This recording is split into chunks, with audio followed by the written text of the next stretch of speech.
Hello दोस्तों, welcome to my YouTube channel. दोस्तों मैं सोनू सर आपके सामने दोबारा हाजिर हुआ हूँ एक नए पेपर सेट के साथ में। दोस्तों जैसा कि हम जानते हैं कि आर्मी क्लर्क एग्ज़ाम की डेट क्लियर हो गई है और ये एग्ज़ाम डेट है 12 जनवरी। इतना डेट आ गया है बेटा, 12 जनवरी। और इसी चीज़ को ध्यान में रखते हुए हम आपके लिए लेकर आए हैं प्रीवियस ईयर पेपर सेट्स का डिस्कशन। ये फॉर्म ऑफलाइन भरा गया था और इसका प्रीवियस ईयर आप भी जो एग्ज़ाम डेट 12 जनवरी 2025 बोला गया है आप लोगों को, इसके लिए तैयार रहें। हम पर डे आपके लिए पेपर सेट लेकर आते हैं, रात को 9 बजे आपके लिए एक पेपर सेट लेकर आते हैं, ठीक है। तो बिना समय गवाए, बिना एक मिनट भी वेस्ट किए हम अपने वीडियो को शुरू करते हैं। ये रहा क्वेश्चन नंबर 1। देखिए हम लोग यहाँ पे चर्चा किसकी करने वाले हैं, अनसीन पैसेज की। तो जर्नलिज्म मीन्स, जर्नलिज्म का मतलब क्या होता है, पत्रकारिता। पत्रकारिता का मतलब होता है सेवरल थिंग, कई सारे मतलब होते हैं उसके। फर्स्ट ऑफ ऑल सबसे पहला है it means the ability to write. पहला इसका प्रयोग क्या होता है, लिखने की सही क्षमता होनी चाहिए। Convey thoughts in a way that the people will understand things quickly. लिखने की कला इतनी अच्छी होनी चाहिए कि लोग आसानी से और जल्दी से उस चीज़ों को समझ सकें। It means being able to turn long article into shape. लंबे आर्टिकल्स को एक आकार देना चाहिए, एक शेप देनी चाहिए। It means knowing your grammar composition rule inside out and upside down. आपको ग्रामर के पूरे रूल पता होने चाहिए, कंपोजिशन पता होना चाहिए, उसके आंतरिक और बाहरी पहलू पता होना चाहिए। It also means a nose for news, feel for word and respect for truth and a sense of mission. उसके अंदर क्या होना चाहिए, खबर के लिए एक बिल्कुल पक्की खबर होनी चाहिए हमारे पास में, शब्दों का अंदर इतना गहराव होना चाहिए लोगों को पसंद आए। रिस्पेक्ट फॉर द ट्रूथ, सच्चाई के लिए आपके पास सम्मान होना चाहिए। And the sense of mission, और आपके पास एक मिशन होना चाहिए। A journalist should be able to size up a situation on the spot. एक जर्नलिस्ट क्या करता है, मौका वारदात पे ही परिस्थिति को भांप लेता है। He should also develop a deep insight into the human condition. उसको मानव कंडीशन के अंदर भी एक, मानव की परिस्थितियों के अंदर भी उसको एक उसकी एक समझ होनी चाहिए। Nobody can teach you the final aspect of the journalism. कोई भी पत्रकारिता के उचित मूल्य को आपको नहीं सिखा सकता है। No plastic surgeon can give you a nose for the news. कोई भी प्लास्टिक सर्जन आपके लिए, समाचार के लिए आपको नोज नहीं दे सकता है, नाक नहीं दे सकता है। समाचार के लिए नाक देने का मतलब क्या है, संदेश देना, यानी तुरंत ही सुनकर पता कर लेना खबर को। No teacher can give you a feel forward. कोई भी टीचर आपको उन शब्दों के अंदर छिपे हुए अर्थ को नहीं समझा सकता। देखिए द पैसेज इज ऑन, किसके ऊपर है पैसेज, द जर्नलिस्ट, सर्जन और टीचर। जर्नलिस्ट के ऊपर है, सर्जन के ऊपर है, टीचर के ऊपर है, नहीं, किसी एक के ऊपर है। The merit of journalist, journalist के फायदों के ऊपर है, नहीं। व्हाट जर्नलिज्म अबाउट, जर्नलिज्म किसके बारे में होता है, इसी में इसमें चर्चा की गई है। So option number 3 will be final answer. A journalist should B thorough with. Journalist को क्या होना चाहिए, किस चीज़ के बारे में जानकारी होना चाहिए उसको, प्रॉपर, उसको all the rules of writing, उसको सारे नियम पता होने चाहिए जर्नलिज्म के, है ना, राइटिंग के सारे नियम पता होने। One of the main requirement for the journalist is to, पत्रकारिता के लिए, पत्रकारक के लिए मेन रिक्वायरमेंट क्या होती है, उसको क्या करना अच्छे से आना चाहिए। एडिट आर्टिकल को अच्छे से एडिट करना चाहिए, नहीं। एक्सप्लॉइट अ सिचुएशन, एक सिचुएशन को बेकार कर देना, नहीं। रेस्पेक्ट फॉर एवरीवन, ये वाला पॉइंट तो इतना क्लियर नहीं है, लेकिन have a good nose for news, उसको समाचार की एक प्रॉपर समझ होनी चाहिए। So option number 2 will be final. Third पे देखिए, the ethics of journalism is, journalism की क्या एथिक्स हैं, क्या उसकी अच्छाइयाँ हैं उसके अंदर, बताइए। अगर हम चेक करें यहाँ पे, सर्च फॉर न्यूज़, समाचार ढूंढना आना चाहिए। एबिलिटी टू राइट, लिखना आना चाहिए। अंडरस्टैंडिंग द पीपल, नहीं। रिस्पेक्ट फॉर द ट्रुथ, ये इसका आंसर हो जाएगा, आंसर ए फॉर द। तो रिस्पेक्ट करनी आनी चाहिए सच्चाई की। Which of the following statement is not truth, इनमें से कौन सी स्टेटमेंट बिल्कुल करेक्ट नहीं है। A plastic surgeon can help a journalist, देखिए। A teacher can hardly assist any journalist, teacher एक मुश्किल से ही किसी जर्नलिस्ट की मदद कर सकता है। भाई देखिए टीचर तो मदद कर सकता है, लेकिन अच्छा इसमें क्या पूछा, कौन सा ट्रू नहीं है, कौन सा सत्य नहीं है। तो टीचर मुश्किल से जर्नलिस्ट की सहायता कर सकता है, ये तो सत्य घटना है, कर सकता है। Everyone can not be a journalist, हर कोई जर्नलिस्ट नहीं हो सकता, ये भी ठीक ठाक बात है। A journalist should be able to convey his thought to his reader, एक जर्नलिस्ट वही होता है जो अपने विचारों को अपने रीडर्स तक पहुंचाता है, ये भी बात सही।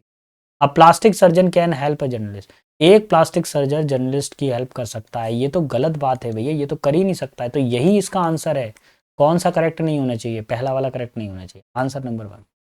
देखिए बेटा, मैं कम समय में आपको ज़्यादा से ज़्यादा कंटेंट डिलीवर करने की कोशिश करता हूँ। मेरा वीडियो थोड़ा फास्ट ट्रैक पे चलता है, क्योंकि अगर आप मेरी स्पीड को मैच कर पाओगे तो ही आप फाइनल एग्जाम को क्रैक कर पाओगे। मेरी स्पीड को मैच नहीं कर पाए ना, तो फिर रहने दीजिए बेटा, प्लीज़ साइड बैठिए, फिर तो किसी और को मौका दे दीजिए। कोई और आपका हक मार के चला जाएगा, कोई और आपका मौका ले जाएगा, कोई और आपकी सीट को खा जाएगा, कोई और आपके हक को खा जाएगा। इसलिए बेटा थोड़ा सा स्पीड को फास्ट करिए, मुझे मैच करिए, मैं जिस स्पीड से पढ़ा रहा हूँ उसको पढ़िए। The Indians as a group are not cohesive. इसमें वर्ड आ रहा है कोहेसिव। कोहेसिव का मतलब होता है जोड़ने वाला। लोग क्या हैं, आपस में ऐसे जुड़े नहीं हैं। There is a lack of coordination among the individual group and institution state. राष्ट्र में, राज्यों में, संस्थाओं में, ग्रुप में और व्यक्तिगत रूप से लोगों के बीच में क्या कोऑर्डिनेशन यानी सहयोग, संयोग, एक दूसरे में सहयोग, एक दूसरे के साथ में मिलके नहीं चल पा रहे हैं। लैक है। लैक का मतलब क्या होता है? कमी। This lack of coordination may be trace to the selfishness. और इस सहयोग की कमी से हमको पता चलता है सेल्फिशनेस। मतलब सेल्फिशनेस का मतलब क्या होता है? जो व्यक्ति सेल्फिश होते हैं। लैक ऑफ ट्रस्ट, लोगों के बीच में भरोसा कम होता जा रहा है। And the inability to find a joy in working together. लोगों को अब एक साथ काम करने में मजा नहीं आता। As a team for a common goal, एक लक्ष्य की प्राप्ति के लिए एक टीम की भांति काम करने में उनको मजा नहीं आता। This lead to the डिवाइसिवनेस।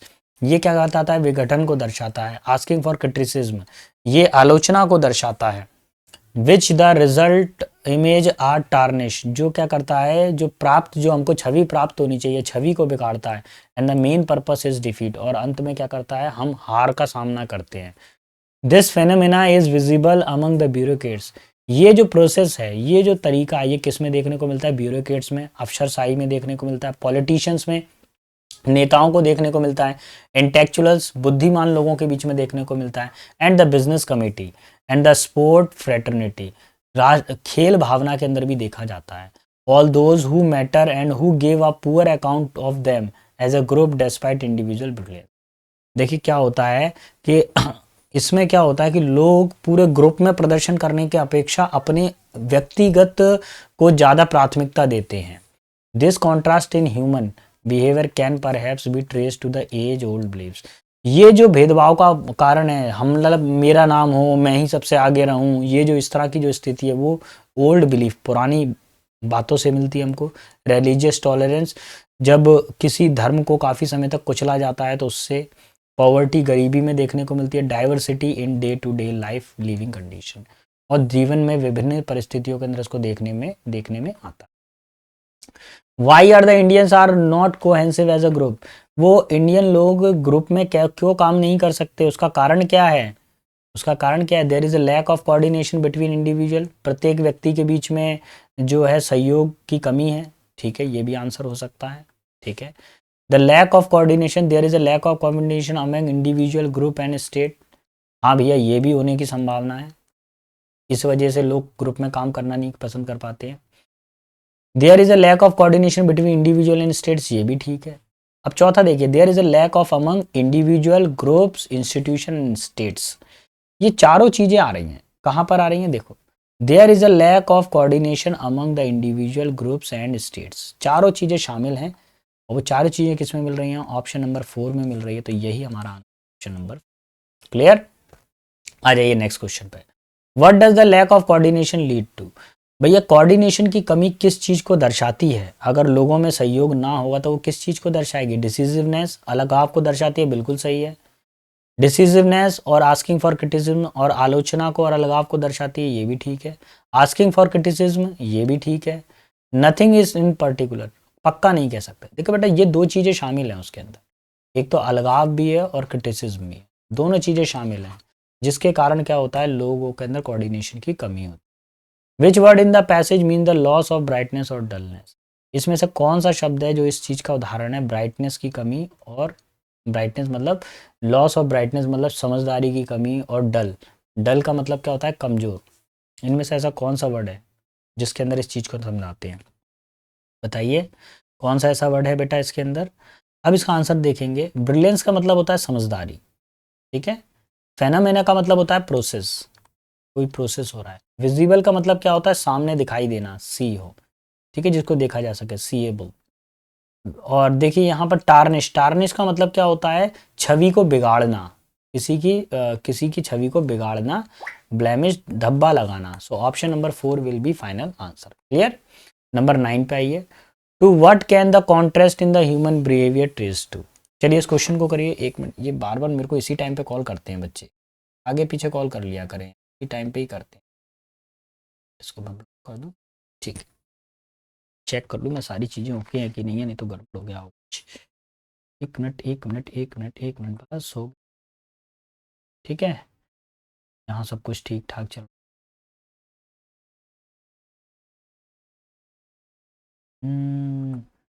चलिए to what can the contrast in the human behaviour be trace to. मानवता के व्यवहार में किस तरह के कॉन्ट्रास्ट को देखा जा सकता है, यानी अलगाव के भाव को देखा जा सकता है।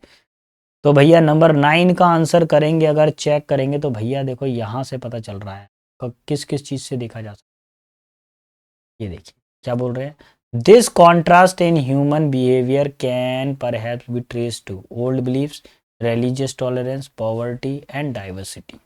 इन सब चीजों में इनको देखा जा सकता है। तो आंसर हो जाएगा ऑप्शन नंबर 3। ठीक है, नेक्स्ट 10 पर आइए। What does goal in this passage mean. इस पैसेज में गोल का क्या अर्थ है, what does goal in this passage mean. इस पैसेज में एक गोल बताया गया ना, उद्देश्य बताया गया, वो क्या उद्देश्य बताया गया। The place where the ball has to pass in the football, यहाँ एक ऐसी जगह जहाँ पर बॉल, फुटबॉल मैच के अंदर बॉल को पास किया जाता है, ऐसा कुछ भी नहीं है। देखिए गोल का मतलब क्या होता है, जीवन का उद्देश्य होता है, महत्वाकांक्षा होती है, उद्देश्य होता है, द ऑब्जेक्ट ऑफ एम्बिशन, यही आंसर होगा, उद्देश्य। गोल का मतलब क्या होता है, उद्देश्य, एम, यही आंसर होगा ऑप्शन नंबर 2। बाकी नहीं होगा ये, बाकी सब फुटबॉल फुटबॉल आ रहा है, फुटबॉल मैच की चर्चा थी क्या इसके अंदर, नहीं, गलत। चलिए तो 10 क्वेश्चन हम लोगों ने अनसीन पैसेज के किए। अब हम लोग क्वेश्चन नंबर 11 पर आते हैं, स्पॉटिंग एरर देखते हैं। If the Mahatma Gandhi was alive, he would feel sorry for the poor and downtrodden who still struggle every day to make both ends meet. देखिए मैं आपके लिए एक स्ट्रक्चर बना देता हूँ बेटा, इस स्ट्रक्चर को फॉलो कर लीजिएगा, गारंटेड ये आपको देखने को मिलता है आपके एग्जाम के अंदर। क्लर्क के अंदर इस तरह का स्ट्रक्चर कई बार पूछा गया है, तो please do not ignore it, इसको इग्नोर ना करिएगा नहीं तो गड़बड़ हो जाएगी। देखो इफ आ जाए और वुड आ जाए तो बीच में क्या आता है, वर या फिर हेड आता है। क्या आता है, वर या फिर हेड। ये क्या है, इमेजिनरी सेंटेंस है। यदि महात्मा गांधी जी जीवित होते, यहाँ वाज नहीं आएगा, यहाँ वर आएगा। क्यों आएगा, क्योंकि ये जो सेंटेंस है वो इमेजिनरी सेंटेंस है। अगर यहाँ पर हैज होता ना तो यहाँ हेड कर देते। अभी क्या है, यहाँ पे पर्सन है, पर्सन के लिए हम हमेशा क्या करते हैं, वर का यूज करते हैं, और इमेजिनरी सेंटेंस है। और देखो आगे वुड आ रहा है, तो 3 चीजें याद रखिए, इफ, वर, वुड, इनका कॉम्बिनेशन है, ये ऐसे ही आने चाहिए सेंटेंस के। ठीक है, option number B will be my final answer. 12 पर आ जाइए। Having acquired some experience she is no longer one of those who beliefs.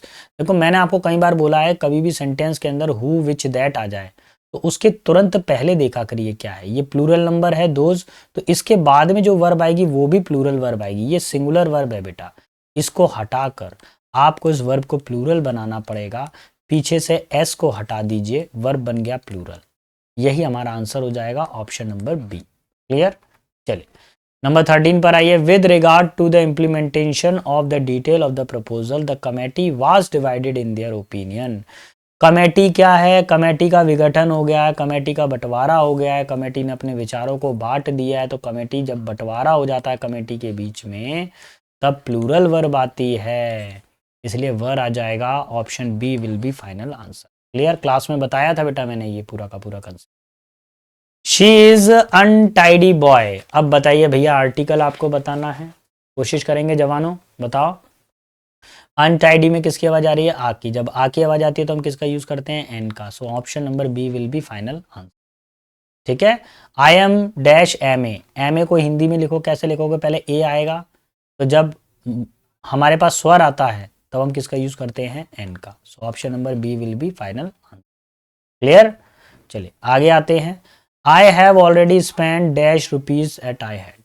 देखिए कभी भी सेंटेंस अगर डबल पार्ट में हो, जैसे I have spend the rupees that I, जो भी पैसा मेरे पास में था, अगर 100 रुपये मेरे पास में थे तो 100 के 100 रुपये मैंने खर्च कर दिए, तो ऐसी सिचुएशन में क्या आता है, द फ्यू आता है। क्या आता है, द फ्यू आता है।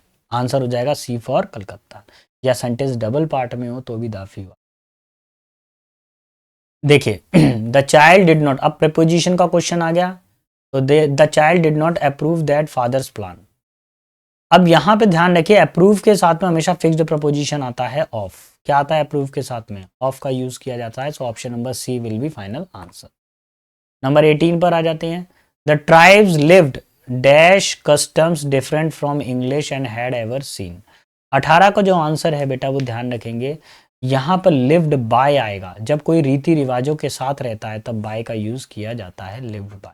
तो option number B will be final answer. चलिए 19 पर आइए।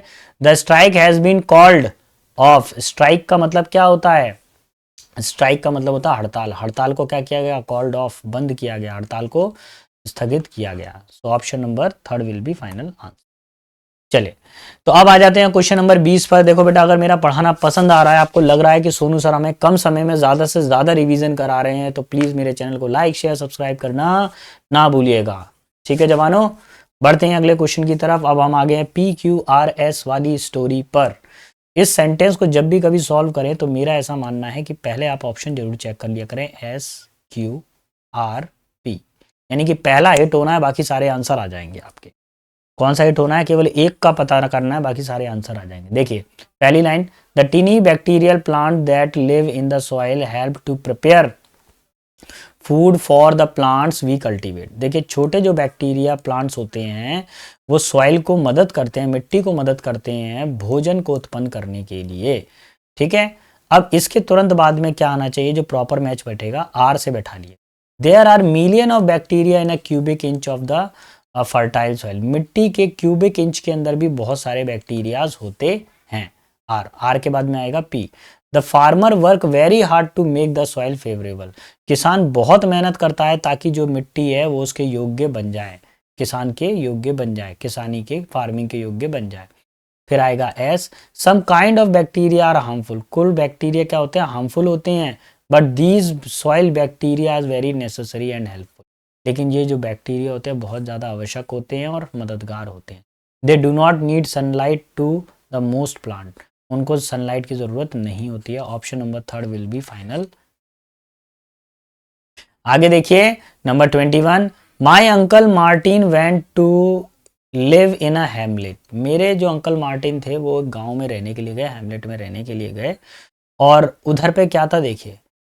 Number 1, Martins neighbour told him that he must buy a parrot. Martin के नेबर ने बोला, पड़ोसी ने बोला कि तुमको एक तोता खरीदना चाहिए। फिर देखिए, every home there had a parrot as a custom. क्योंकि क्यों खरीदना चाहिए, उसने क्यों बोला, क्योंकि वहां पर हर घर में क्या था, एक तोता पालने का चलन था। फिर so Martin bought a parrot, इसलिए मार्टिन ने एक तोता खरीद लिया। But number 4, but it was a very lazy parrot. लेकिन वो पैरेट कैसा था, काफी ज्यादा आलसी था।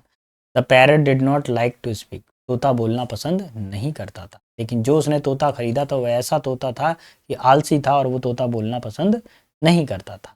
ठीक है, सो आंसर आप कौन सा लगाओगे, ऑप्शन 1। ऑप्शन 2 देखिए, और 22 वाला देखिए, we are taking tea at the Ratna tea stall. हम रत्ना टी स्टॉल पे चाय पी रहे थे। फिर क्या हुआ, अचानक से, suddenly we heard a loud noise followed by a cry of help. हम लोगों ने एक तेज आवाज सुनी जो मदद के लिए पुकार रही थी। तो पहला सेंटेंस एस हो गया। एस के बाद में दिया है Q. We rushed out to the tea stall. हम टी स्टॉल्स की तरफ, टी स्टॉल से निकले, और फिर हमने देखो क्या करा उसके बाद में। फिर आएगा P, we found a tourist bus which just rammed into. Rammed into का मतलब होता है टकराना। टैमरिंड ट्री, जो इमली के पेड़ से टकरा गई थी, सड़क के किनारे इमली का पेड़ लगा था, उससे वो बस टकरा गई थी। We help the passenger to get out the bus. हमने बस से बाहर, हमने पैसेंजर्स की सहायता की बस से बाहर निकलने में। ठीक है, we inform the hospital and also the police about the incident. हमने पुलिस को और हॉस्पिटल को इस इंसिडेंट के बारे में जानकारी दी। So option number 1 will be final answer. चलिए अब सिनोनिम्स पर आ जाइए, समानार्थी बताने हैं। पहला वर्ड है एप्पल। एप्पल का मतलब होता है धमकी देना, क्या होता है, किसी को धमकाना। डेलिरियस का मतलब होता है बेहोश, जिसको कोई होश ही नहीं है, बेहोश। कवर्ड का मतलब क्या होता है, ढका हुआ, कोई चीज किसी से ढकी हुई होती है। डिस्मे का मतलब क्या होता है, डिस्मे का मतलब होता है किसी का मतलब बेचैनी होना, है ना, कैसा होना, बेचैनी होना। लेकिन ये किसके कारण बेचैनी होना, किसी किसी ने धमकी दे दी हो तब बेचैनी होना। कंफ्यूज का मतलब क्या था, भ्रम, भ्रमित। अभी आंसर हमारा डिस्मे ही होगा। अपेलिंग का मतलब क्या था, डिस्मे, यानी धमकी देना किसी को लेकिन बेचैनी हो रही है धमकी की वजह से। So option number C will be final answer. 24 पर आइए, सिनोनिम बताना है। वर्ड है अपराइट। अपराइट का मतलब क्या होता है, सम्माननीय, क्या होता है, रेस्पेक्टेबल, होता है रेस्पेक्टेबल। अब ऑनरेबल का मतलब क्या होता है, सम्माननीय, जिसका सम्मान किया जाए, सम्माननीय, ठीक है। फिर दिया हुआ हॉरिजॉन्टल। हॉरिजॉन्टल का मतलब क्या होता है, एक होता है वर्टिकल, तो वो सीधा सीधा होता है। हॉरिजॉन्टल मतलब इस तरीके का, ठीक है, इस तरीके के समांतर आ जाते हैं ना हम लोग, हॉरिजॉन्टल समांतर। हम्बल का मतलब क्या होता है, जो काफी ज्यादा पोलाइट हो, विनम्र हो। सुपाइन का मतलब क्या होता है, जो लापरवाह हो, जो लापरवाह हो। अभी हम लोगों को क्या आंसर लगाना पड़ेगा, रेस्पेक्टेबल का सम्माननीय, ऑप्शन नंबर। क्लियर। अब आगे की तरफ बढ़ते हैं। तो देखिए ये आज के सेशन का सबसे लास्ट क्वेश्चन है, क्वेश्चन नंबर 25, और इसके बारे में चर्चा कर लेते हैं। देखिए रोजाना रात को 9 बजे मैं आपको आर्मी क्लर्क टीए का पेपर सेट अपलोड कर देता हूँ। आज ये सेट नंबर 12 हो गया, इसको हम अपलोड कर देंगे आपके लिए। लगातार जब तक आपका एग्जाम नहीं हो जाता तब तक हम डे लास्ट तक पेपर सेट को अपलोड करते रहेंगे। अच्छा, डर्थ का मतलब क्या होता है, कमी, क्या होता है, किसी चीज़ की कमी। लैक का मतलब भी क्या होता है, कमी। पॉवर्टी का मतलब क्या होता है, गरीबी। एबेंडेंस का मतलब क्या होता है, अधिकता, किसी चीज़ की अधिकता होती है तो उसको क्या बोलते हैं, एबेंडेंस। फॉरेन का मतलब क्या होता है, विदेशी। अभी हम लोगों को क्या करना है, डर्थ का मतलब कमी है, तो कमी का क्या हो जाएगा, अपोजिट बताइए, अधिकता। So option number C will be final, ठीक है। तो बेटा आई होप आपको समझ में आया होगा मेरा पढ़ाया हुआ। अगर आपको कोई भी कैसा भी डाउट आता है तो मुझे कमेंट बॉक्स में लिख के दीजिए, मैं आपके सारे डाउट्स को सॉल्व करूंगा। आज के सेशन में बेटा इतना ही है। सारे बच्चे अच्छे से पढ़ाई करें, खूब मेहनत करें, परीक्षा में सफलता प्राप्त करें, अपना और अपने माता पिता के नाम को रोशन करें। सो जय हिंद जवानों, मिलते हैं एक अगले वीडियो में।